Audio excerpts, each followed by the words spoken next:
तारीख 30 मे 2025, ठिकाण मुंबईतील कांदिवली येथील एका बारवर समतानगर पोलिसांचा रात्री 11ला छापा पडतो। या बारमध्ये तब्बल 22 बारवाला आढळतात। मुंबईत डान्स बारला बंदी आहे, मात्र छुप्या पद्धतीने हा डान्स बार सुरू होता। पोलीस मॅनेजरवरही कारवाई करतात, पण हा बार कुणाच्या मालकीचा हा प्रश्न येतोच। तेव्हा एक मोठं नाव समोर येतं।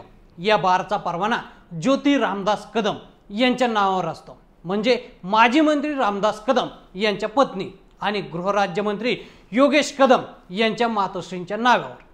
त्यावरून ठाकरे गटाचे नेते अनिल परब यांनी हा प्रश्न विधान परिषदेत घेत योगेश कदम यांना घेरलं होतं। डान्स बारवर बंदी असतानाही हा बार कसा सुरू आहे असा सवाल परबांचा होता।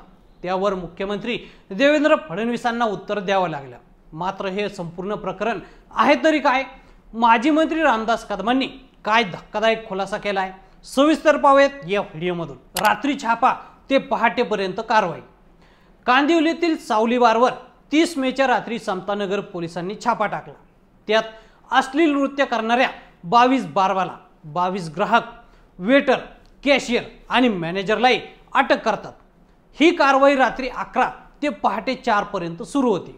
या प्रकरणात मॅनेजरचा जबाब नोंदवण्यात येतो। बारचा परवाना ज्योती कदम यांच्या नावावर असल्याचा जबाब मॅनेजरचा आहे। अनिल परबांकडून मंत्री योगेश कदमांच्या राजीनाम्याची मागणी। विधान परिषदेत अंतिम आठवडा प्रस्तावावर अनिल परब यांनी सावली बारचा विषय उचलून धरला। सावली बारचे परमिट हे ज्योती रामदास कदम यांच्या नावे आहे। त्या गृहमंत्र्यांच्या मातोश्री आहेत। एकीकडे लाडक्या बहिणींचा तुम्हाला आशीर्वाद आहे आणि दुसरीकडे तुम्ही आया बहिणींना डान्स बारवर नाचवता।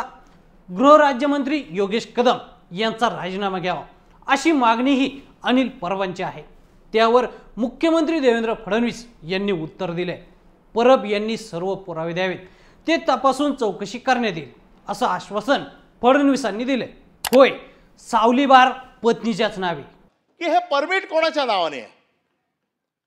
मग त्या स्टेटमेंट वाचलं।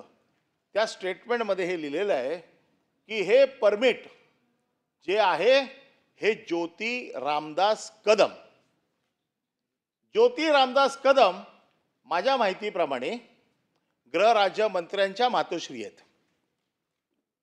कॉन्फ्लिक्ट ऑफ इंटरेस्ट, आता या कॉन्फ्लिक्ट ऑफ इंटरेस्ट जो मी सविस्तर सांगू इच्छितो की एखादा मंत्री आपल्या खात्याचा पदभार सांभाळत असताना त्या खात्याशी संबंधित असलेला व्यवसाय करू शकतो का? सावली बाग मागच्या 35 वर्षापासून आमचा आहे। होय, ज्योती कदम माझी पत्नी त्याची मालक आहे। 35 वर्षापासून एक शेट्टी नावाच्या गृहस्थाला आम्ही ते चालवायला दिलेलं आहोत। त्या शेट्टीकडे वेटर मुलींची परमिशन आहे आणि ऑर्केस्ट्राची देखील परमिशन आहे। पोलिसांनी ज्यावेळेला चेक केलं त्यावेळेला तिथे काही नियमबाह्य गोष्टी घडल्या असं पोलिसांचं म्हणणं ज्यावेळेला पडलं, त्यावेळेला आम्ही ताबडतोब त्याची ॲग्रीमेंट कॅन्सल करून टाकली आणि आम्ही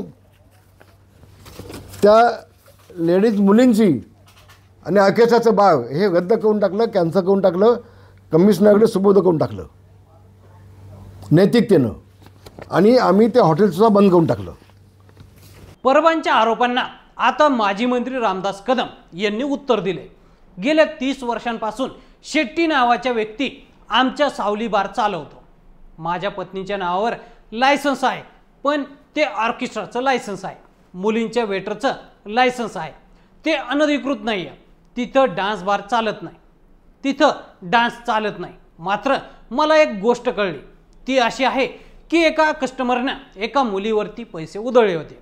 ती गोष्ट जेव्हा मला समजली तेव्हा मी पोलिसांना तत्काळ ऑर्केस्ट्राचं लायसन्स, त्या मुलींचे लायसन्स पोलिसांना पुन्हा सबमिट करून टाकले, ते हॉटेल बंद करून टाकले असा खुलासा रामदास कदमांचा आहे।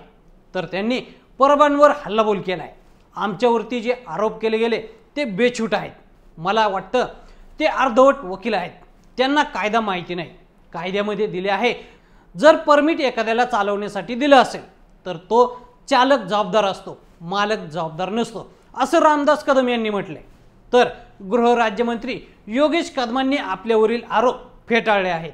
हा बार कदम कुटुंबानं दुसऱ्याला चालवायला दिला असला तरी या बारमुळे विरोधकांच्या हातात एक आयतं कोलीत आलेलं आहे हे मात्र नक्की. त्यामुळं भविष्यातही यावर वादंग होऊ शकतं.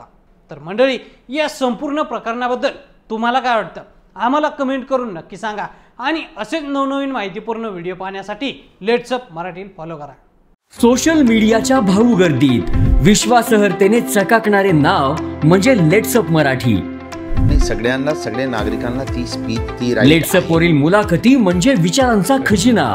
त्यानंतरच्या निवडणुकीमध्ये मला सोडून गेले. बातम्या केवळ वस्तुस्थिती सांगणाऱ्या, न प्रोपगंडा, फक्त जनतेचा अजेंडा. क्योंकि आने वाला कल जाने वाला है, जाने वाला कल आने वाला है. राजकारण, मनोरंजन असो की क्रीडा क्षेत्र, महाराष्ट्राची स्पंदने संवेदनशीलतेने टिपणारे माध्यम म्हणजे लेट्स अप मराठी. जगासोबत एक पाऊल पुढे राहण्यासाठी लेट्स अपचे ॲप, सोशल मीडिया आणि वेबसाईट सोबत कनेक्टेड रहा.